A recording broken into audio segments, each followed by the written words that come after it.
and thank you all once again for joining us here this evening to help celebrate, as Angelica said, the new addition to our family.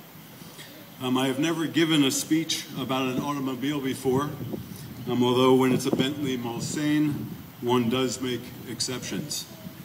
However, tonight is not really about the car, but what the car and the St. Regis brand have in common.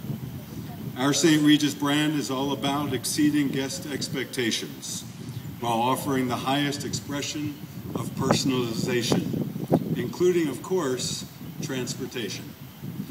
St. Regis is one of a kind. St. Regis is refined. St. Regis is elegant.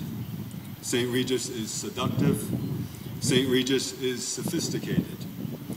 When Colonel Astor founded the St. Regis in 1904, he sought to go beyond the superficial and ornamental, to create an experience that was deeply meaningful on all levels, expressive and concise.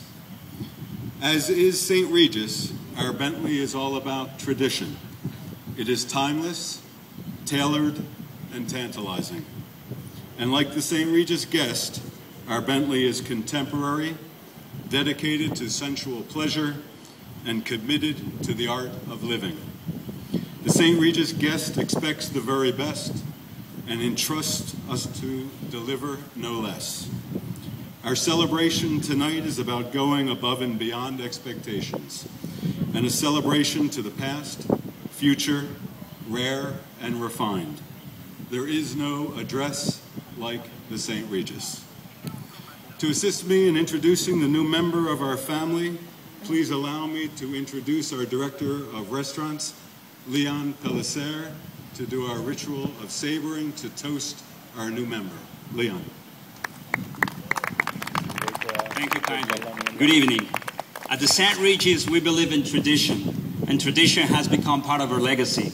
It's a legacy that comes from 1904 when John Jacob Astor first founded the St. Regis, New York, and tradition that comes from the times of Napoleon when he used to savor bottles of champagne for the kings and queens in France and in Europe. Napoleon was very well known to have said, "Champagne, in victory one deserves it, in defeat one eats it." So him and his soldiers will always be drinking champagne no matter what. There's many stories about how champagne savoring started. One of the most spirited ones has a lot to do with a young widow from the northeast part of France, Champagne. She was 27 years old. She was a young widow. She had inherited all these champagne vineyards, and she was very good looking for her time. Therefore, she had a lot of friends. That's very helpful. Many of her friends were indeed Napoleon soldiers, and Napoleon soldiers would come and visit her at very many different times of day and night and overnight. No further details disclosed. But the widow was so pleased, she was such a happy widow, that she would give away bottles of champagne for the soldiers when they departed. Now, early in the mornings, they would leave the chateau or the castle, riding their horses across the vineyards, and just pull out their sword and open the bottles of champagne. That's how champagne savoring started.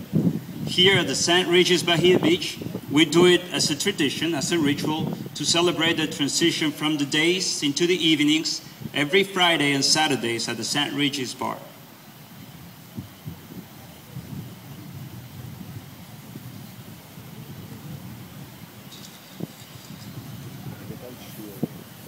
Now, this will be obviously the most important part of the ritual.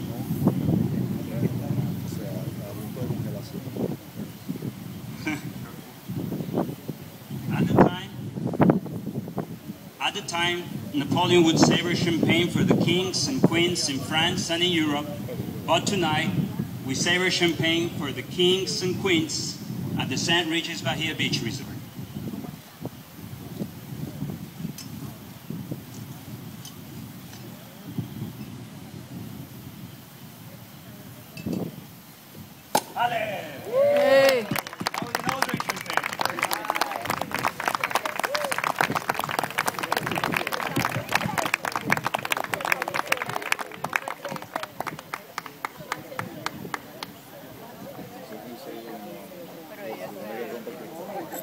You are more than welcome to get very close to our baby, the new part of our family.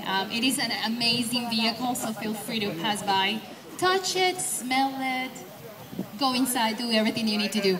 Thank you so much for being here. Enjoy the rest of the night.